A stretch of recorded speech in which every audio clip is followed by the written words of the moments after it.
গত ম্যাচে হারের পর ইন্ডিয়া লিটারলি কামব্যাক করেছে। ওভালের ক্রিকেট গ্রাউন্ডে অস্ট্রেলিয়াকে পরাজিত করে সিরিজটিকে জীবিত রেখেছে। ভারতের বিজয়ী হওয়ার পেছনে কিছু প্লেয়ারদের অবদান আছে, আবার কিছু প্লেয়ারদের ফ্লপ যা টিম ম্যানেজমেন্টকে প্রশ্নের মুখে রেখে গেছে।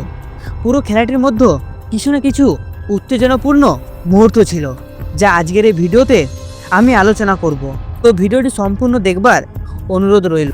5টি ম্যাচের এই সিরিজে প্রথম খেলাটি বৃষ্টির জন্য স্থগিত হয়, আর দ্বিতীয় ম্যাচে ভারত প্রথমে ব্যাটিং নেমে মাত্র 125 রানে অস্ট্রেলিয়াকে টার্গেট দেয়, যা 8টি উইকেট পড়ার সত্ত্বেও অস্ট্রেলিয়া কম রানের জন্য তা চেস করে দেয়। সেই ম্যাচে হারের পর ভারতের টিম ম্যানেজমেন্টকে নানান প্রশ্নের জবাব করতে হয়, যার ফলস্বরূপ ভারত তৃতীয় ম্যাচে 3টি প্লেয়ারকে রিপ্লেসমেন্ট করে, আর তাদের জায়গায় আসে ওয়াশিংটন সুন্দর, আর্শদীপ সিং এবং বরুণ চক্রবর্তী।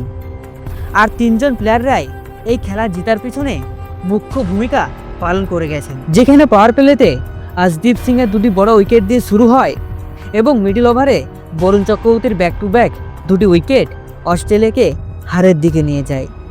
কিন্তু তবুও টিম ডেভিডের 74 রান এবং মার্কাস স্টয়নিসের 64 রানের মাথায় অস্ট্রেলিয়া সেই মাঠের সর্বোচ্চ রান গড়ে দেয়।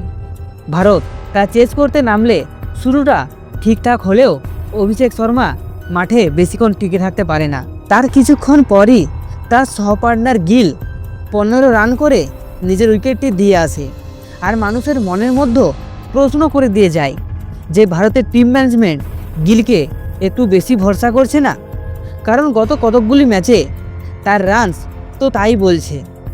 এই খেলাতে বহু বড় ক্রিকেটাররা তো ফ্লপ হয়েছে, আর যারা ড্রপ হয়েছিল তারা টিম ম্যানেজমেন্টকে একটি বড় মেসেজ দিয়ে গেলেন। আর তারই সাথে সবার কিছু কিছু রানস আর ওয়াশিংটন সুন্দরের দুর্দান্ত 49 রানের পারিতে ভারত জয়ী হয়।